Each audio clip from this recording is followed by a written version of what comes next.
പ്രിയമുള്ള സുഹൃത്തുക്കളെ, എല്ലാവർക്കും നമസ്കാരം. ഇൻഫോ മീഡിയ വ്ലോഗിന്റെ പുതിയൊരു വീഡിയോയിലേക്ക് ഏവർക്കും സ്വാഗതം.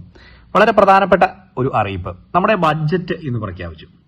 ബഡ്ജറ്റിൽ ഏറ്റവും പ്രധാനപ്പെട്ട ഒരു കാര്യമെന്ന് പറയുന്നത്, കേരളത്തിലെ ഇലക്ഷന്റെ സമയത്ത് എന്തു പറഞ്ഞാലും അതിൽ സാധാരണ ജനങ്ങൾക്ക് ഏറ്റവും കൂടുതൽ ആനുകൂല്യം ലഭിക്കേണ്ട ആനുകൂല്യങ്ങൾ അല്ലെങ്കിൽ പദ്ധതി നടപ്പാക്കില്ല എന്നുള്ളത് ഇപ്പോൾ ഏത് രാഷ്ട്രീയ പാർട്ടി ഭരിച്ചാലും അതിനൊരു മാറ്റം ഉണ്ടാകില്ല എന്നുള്ളതിന്റെ ഒരു ലക്ഷണമായിട്ടാണ്. പ്രത്യേകിച്ച് സാമൂഹ്യ സുരക്ഷാ ക്ഷേമ പെൻഷന്റെ ഒരു കാര്യമാണ് ഇന്ന് നമ്മൾ പറയുവാൻ പോകുന്നത്. അപ്പോൾ എല്ലാവരും വീഡിയോ പൂർണ്ണമായും കാണുക, വീഡിയോ ലൈക്ക് ചെയ്യുക. ചാനൽ ആദ്യമായിട്ട് കാണുന്നവർ തീർച്ചയായിട്ടും നമ്മുടെ ചാനൽ ഒന്ന് സബ്സ്ക്രൈബ് ചെയ്യുക. ഫേസ്ബുക്ക് വഴി വീഡിയോ കാണുന്നവർ ഫേസ്ബുക്ക് പേജ് കൂടി ഫോളോ ചെയ്യുക. നമുക്കറിയാം, നമ്മുടെ സംസ്ഥാനത്ത് ഈ ഇലക്ഷന്റെ സമയത്ത് പല തരത്തിലുള്ള പ്രഖ്യാപനങ്ങൾ വന്നിട്ടുണ്ട്. ഇതിൽ KSRTC ബസ്സുകളിൽ സൗജന്യ യാത്ര സ്ത്രീകൾക്ക് പറഞ്ഞു. അത് പിന്നീട് ഓർഡിനറി ബസ്സുകളിൽ മാത്രമാക്കി ചുരുക്കി. പക്ഷേ അതേ സമയത്ത് പറഞ്ഞിരുന്ന ഒരു പ്രധാനപ്പെട്ട കാര്യമാണ് ക്ഷേമ പെൻഷന്റെ ഗണ്യമായ വർധനവ്.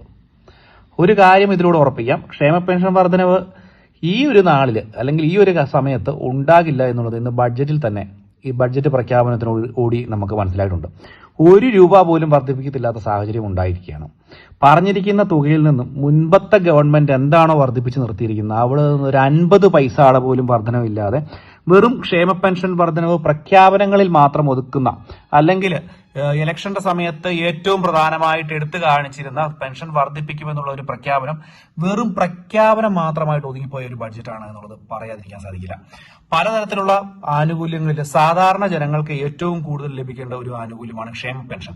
അത് 2000 രൂപയിൽ നിന്ന് 3000 രൂപയാക്കി ഉയർത്തുമെന്നാക്കിയായിരുന്നു പറഞ്ഞിരുന്നത് എങ്കിൽ പോലും ഒരു 100 രൂപയുടെ പോലും വർധനവ് നിലവിൽ വരുത്താൻ സംസ്ഥാനത്തെ ഇപ്പോഴത്തെ സർക്കാരിന് സാധിക്കുന്നില്ല എന്നുള്ളത് വളരെ വലിയ വിമർശനം ഏറ്റുവാങ്ങേണ്ട ഒരു കാര്യം തന്നെയാണ്. ഈ ഒരു കാര്യത്തിൽ ഇപ്പോൾ ഭരിച്ചുകൊണ്ടിരിക്കുന്ന സർക്കാർ മുൻപത്തെ സർക്കാരിനെ വലിയ രീതിയിൽ, ഒരു പ്രതിപക്ഷ സ്ഥാനത്തിരുന്ന സമയത്ത് പറഞ്ഞത് വലിയ രീതിയിലുള്ള ആരോപണങ്ങളാണ്. പക്ഷെ നിങ്ങൾക്കിത് പറയാൻ യാതൊരു തരത്തിലുമുള്ള യോഗ്യതയില്ല എന്നുള്ളൊരു കാര്യം നമുക്ക് ഇന്നത്തെ ബഡ്ജറ്റോടുകൂടി നമുക്ക് പറയാൻ സാധിക്കുകയാണ്.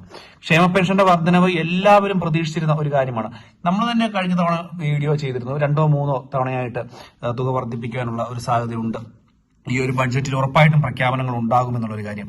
പക്ഷേ 2000 രൂപയിൽ നിന്നും ഞാൻ പറഞ്ഞതുപോലെ തന്നെ 1 രൂപ പോലും വർദ്ധിപ്പിക്കാൻ ശ്രമിച്ചു പോലുമില്ല. ഇതുമായി ബന്ധപ്പെട്ടുള്ള ക്ഷേമ പെൻഷൻ എന്ന് പറയുന്ന ഒരു പ്രഖ്യാപനം പോലും ഇന്നത്തെ ബഡ്ജറ്റിൽ ഉൾപ്പെടുത്തിയിട്ടില്ല എന്നുള്ളത് വളരെ ബുദ്ധിമുട്ടുണ്ടാകുന്ന ഒരു കാര്യമാണ്.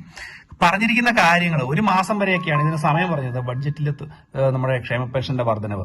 ഇതുമായി ബന്ധപ്പെട്ട് തന്നെ വോട്ട് ചെയ്ത വലിയൊരു വിഭാഗം ജനങ്ങളുണ്ട്. ഇനിയിപ്പോ നമുക്കറിയേണ്ടത് ഈ ഒരു 2000 രൂപ ക്ഷേമ പെൻഷൻ തുക കറക്റ്റായിട്ട് കിട്ടുമോ എന്നുള്ളൊരു കാര്യം മാത്രം നോക്കിയാൽ മതി. കഴിഞ്ഞ പ്രാവശ്യം ഇറങ്ങിപ്പോകുന്ന സമയത്ത് ഏകദേശം 18 മാസത്തെ 600 രൂപ വീതം, ശ്രദ്ധിക്കണം, 18 മാസ തുക വിതരണം ചെയ്യാനുണ്ടായിരുന്നു.